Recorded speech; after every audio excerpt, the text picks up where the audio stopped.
Ihr lieben Wassermänner, hier kommt euer Sternzeichen-Update für den Januar im neuen Jahr. Den ersten Monat für das Kollektiv der Wassermänner. Ich lasse die Karten nur springen, das kann einen Moment dauern. Ihr wisst ja, Kollektiv Orakel kann nicht mit jedem in Resonanz gehen.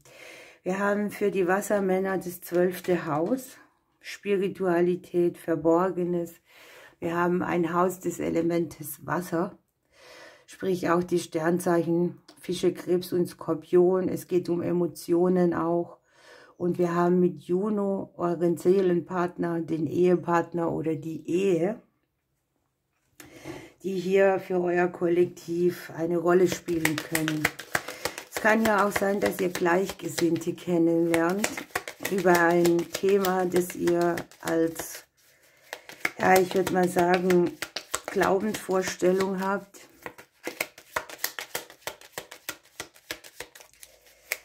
Und wir gucken, was ich euch sagen darf.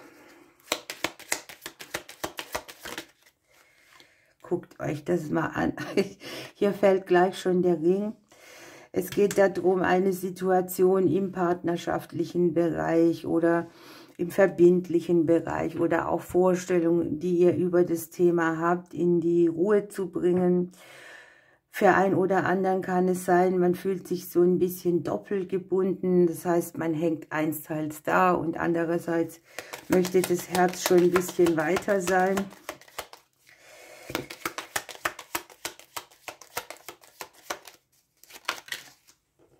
Ihr habt die Sonne, ihr seid positiv ausgerichtet. Hier sieht man neue positive Beziehungen, Klarheit auch auf der bewussten Ebene, positive Gedanken, eine gute Energie.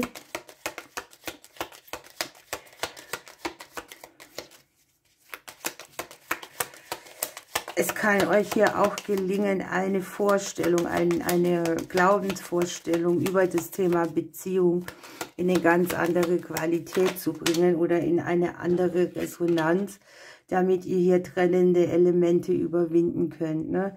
Das geht vor allem an die, die vielleicht länger so sich nicht richtig... Es kann auch sein, du bist in einer Beziehung und du fühlst dich nicht verbunden.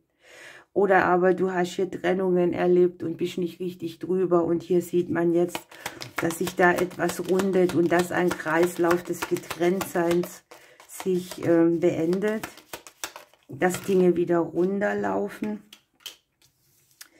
Ja, jetzt guckt euch das mal an. Wir haben hier die Seelenpartner, hier die schicksalshaften Beziehungen, Klarheit, Klärung.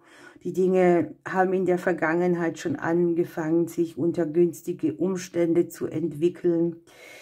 Ihr könnt ja ein bisschen Glück oder Magie aus der Vergangenheit mitnehmen.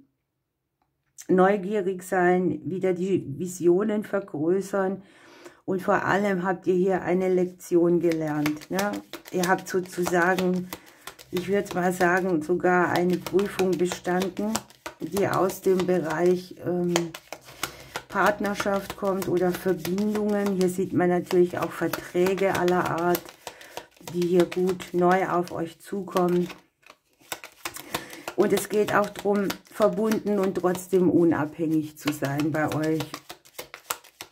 Seid ihr selbstständig, habt ihr hier eine Top-Qualität für Aufträge. Und aus der eigenen Sicht raus habt ihr schon die Veränderung drin. Ne? Ihr wisst, etwas braucht eine Veränderung. Ihr wünscht euch Veränderungen. Ihr seid so drauf gestimmt oder drauf, dass ihr einfach auch wisst, ich nehme die Veränderung an.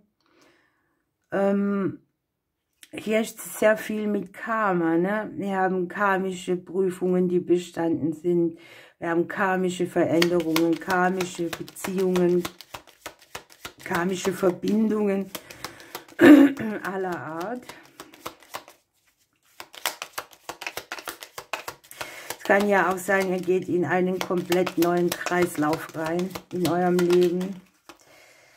Und ihr habt hier die Möglichkeit, euch ein neues Kapitel zu öffnen auf einem Thema, das sehr schattenbehaftet war oder wo ihr viel wankende Gefühle auf und abs hattet, wo eure Hoffnung immer wieder auch mal enttäuscht wurde.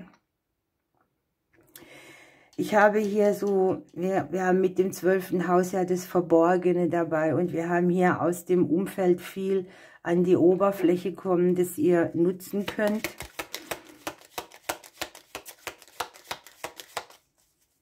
Wissen, Erfahrungen, Instruktionen, Aha-Erlebnisse.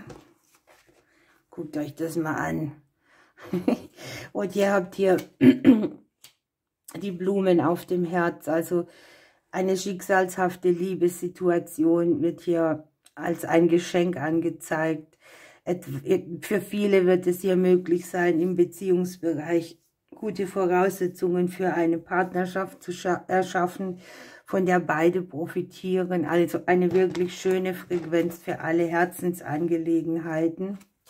Wir haben unten den Fuchs. Es geht hier auch darum zu gucken, wo investiert ihr irgendwas rein, wo habt ihr noch Misstrauen mit an Bord, wo findet etwas statt, das in der Vergangenheit,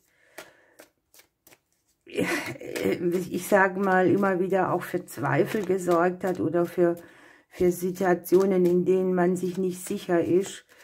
Und die Zweifel, die dürfen hier gehen. Klasse Ding. So, was kriegen wir hier noch für euch? Eine Energie, wo ihr runterkommen könnt, wo ihr ankommen könnt. Und wir haben für den Januar für euch noch, sieh die Dinge mit Humor, nimm die Dinge nicht so ernst. Hier hast du vielleicht auch wieder sehr viel Zeit, mal ordentlich zu lachen oder ja, die Dinge einfach mit Leichtigkeit und Witz zu nehmen. Oder du kannst über dich selber lachen, weil du jetzt irgendwie verstehst, wo die tieferen Zusammenhänge sind. Warum etwas so war, diese Erkenntnis. Fruchtbarkeit kommt hier. Und wir haben einen Monat, in dem du vielleicht viele Erinnerungen hast oder wo du neue Erinnerungen schreibst. Oder wo du aus einer Situation auch neue Fruchtbarkeit hervorbringen kannst. Die Stärke und die Dualität spielen hier noch eine Rolle.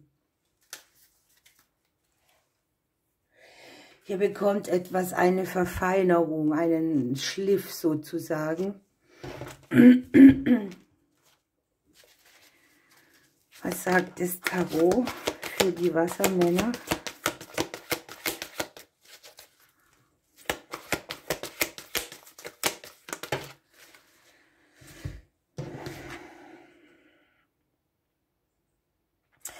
Ja, ihr dürft die Augen für eure Möglichkeiten offen halten. Hier geht es darum, dass ihr vielleicht irgendwo unzufrieden seid, dass ihr spürt, ihr habt irgendwo was verpasst oder es ist so langweilig, alles verläuft in Kreisläufen, nichts kann euch irgendwie überraschen oder ihr habt sogar auch diese Befürchtung, ne? Wir haben im Haus der Hoffnungen und Ängste dieses Launenhaftige, etwas, was euch nicht weiterbringt, aber diese Qualität wird hier durchbrochen.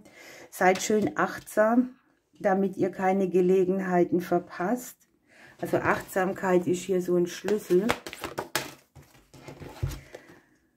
Ihr habt den Engel der Hochsensibilität. Es kann hier so sein, wir haben alle spirituellen Karten auch dabei, dass es so ein Monat wird, wo ihr extrem viel spürt und wahrnimmt oder auch einfach versteht, was ihr alles nicht mehr brauchen könnt, wo ihr ein anderes Umfeld kreiert oder euch selber in eine Position bringt, wo euch Hochsensibilität, egal was die anderen davon halten, nicht in diese Lage bringt, wo ihr denkt, das ist kein Geschenk. Es ist ein Geschenk, auch wenn die anderen denken, du hast vielleicht komische Eigenschaften, mit dir und den Umständen auch umzugehen. Also ein Monat, wo du sehr viel spürst, sehr viel wahrnimmst und dich vielleicht auch deshalb so verhältst, dass du mit dir selber ganz gut umgehen kannst. Und ihr habt hier den Mond. Also Mond vereinigt Gegensätze, wir haben die Dualität dabei. Zartheit und Kraft und schenkt den Schlaf des kleinen Todes, des Vergessens, um neu geboren zu werden. Hier liegt tatsächlich sowas wie eine Neugeburt, hier speziell im partnerschaftlichen, verbindlichen Bereich oder in allem, was euch tatsächlich sehr am Herzen liegt. Ihr Lieben, ich wünsche euch einen wunderschönen Monat. Ich drücke euch bis bald.